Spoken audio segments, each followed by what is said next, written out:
I want to talk about something today that doesn't really get spoken about honestly in the personal development space, and that experience is being in something or somewhere that is draining you, knowing that you want to leave but not being able to yet. And that yet is the most important word in the sentence, because I think there's a version of this conversation that's really unhelpful and a version that is. So today I want to have the helpful one. Hi, welcome back, and if you're new here, my name is Alicia. This is a space for honest conversations about personal development, becoming, all that kind of like messy stuff in between. And I like to look at personal development from a very realistic lens. So yeah, if that sounds like something that you're interested in, then please do subscribe, and let's get into today's video. Before we get into anything practical, I just want to start by saying that some situations are genuinely just difficult. They don't need to have like a positive spin on them. I feel like sometimes in the personal development space there can be a habit of talking about this kind of thing in a really super motivational way that just doesn't reflect reality for a lot of people. There's this kind of mindset sometimes around you just need to want it enough, you'll find a way if you want it enough. And this version of the conversation doesn't acknowledge bills, responsibilities, timing, all these like very real things that keep people somewhere that is taking more from them than it's giving them. So the first thing that I want to say is that you're not failing for finding something hard, and you're not weak for wanting out. You don't have to perform gratitude for a situation that's costing you something very real. There's also a grief that deserves to be named, and the grief is the version of your life that you could be living if things were different. The grief of the time and energy that goes somewhere that does not feel worth it anymore. And you're allowed to feel that. It doesn't mean that you've given up, and it doesn't mean that things won't change. So this is a reframe that I've found genuinely useful when I have found myself in these sorts of situations. And again, I want to be clear, this isn't toxic positivity. Nothing about the external situation changes with this reframe, but something internal shifts instead. So the reframe is that there's a really important difference between feeling trapped and being trapped. And there's an equally important difference between being trapped and being in transition. Feeling trapped falls into a kind of emotion area. Being trapped is a permanent state with no exit, no movement, no direction.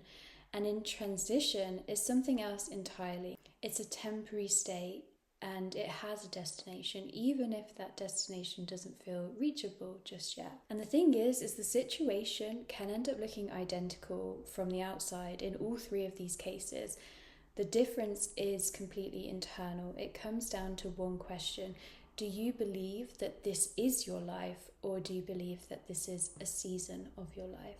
Because the moment that you genuinely answer that it is a season, something will shift. And in transition implies movement, and it implies that something is being built even while something is being endured. And if something is being built, even slowly, even super quietly, then you're already on your way out. You're not stuck, you're not trapped. You're strategically staying while you build the thing that will eventually mean you don't have to. So when we look at this practically, what can you do while you're in transition? Because knowing the reframe helps, but you still have to live inside that situation day to day. So this is where I think the concept of like micro exits is very useful.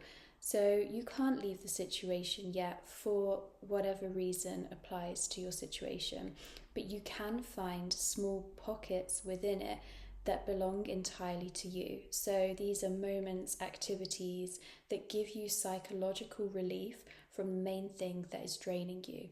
So for me personally, these things are creative projects, going to bar classes, working on building this community. None of these things are necessarily direct solutions to a larger situation, but they are survival strategies within it. And these are all things that remind me of who I am outside of the thing that is draining me. So that your examples are things that remind you of who you are. There's somewhere that you can put your energy and you actually get something back. And it's important to remember that protecting your time for these things is so important. So when you're depleted and you have these things that restore you, they aren't optional extras. They are what makes it possible for you to keep going. So you have to guard them and protect them accordingly. So not apologetically, not guiltily, just firmly guarding them, and to say that this time is mine and it matters. So if the situation that you're wanting to quit is a job, there is an art to disengaging psychologically without disengaging professionally. You have to find a balance between doing your job well and doing what needs to be done and not letting it become your whole identity. So leaving time and space in your life for those things that remind you who you are beyond your job. Now, I totally get that this is very much easier said than done, especially when things are emotionally charged or the boundaries get blurry.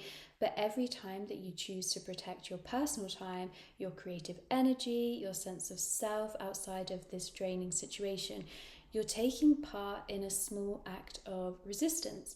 You are saying quietly but firmly, this is not all I am. This tricky, difficult, challenging situation that I want to quit is not all I am. And that matters more than it might seem in the moment. So what I want you to take from this video is that this is a season. I know that it might not feel like it from the inside yet, but it is. And the work you're doing right now, the building, the creating, the showing up for the thing that makes you feel like you, that work is not separate from your exit. It is an exit in progress. So if I was to leave you with one question, which I keep doing, I keep giving people homework to do, but yeah, if I was to leave you with one question, what is one thing you could do this week that would move you closer to where you want to be, and it will move you closer to that quitting phase? It doesn't have to be big, it just has to be something that makes you feel like yourself. I would love to hear what that thing is if you want to share it in the comments. I love reading the comments, and yeah, it gives me a lot of energy kind of seeing and hearing from people who are going through things, working through things and building things. So if you do want to share that in the comments, I would really appreciate it. And if you would like someone to kind of help you think through what this transition period looks like for you, then that is exactly the kind of work that I do. The link to my website, all of that is below in the description. And yeah, I just want to say that this is a bit of a challenging topic. I think I will have a little think about how I can do some more videos on it to support you more, because I know that this is a difficult situation to be in. But yeah, I just want to thank you for being here, thank you for watching, and I will see you in the next one.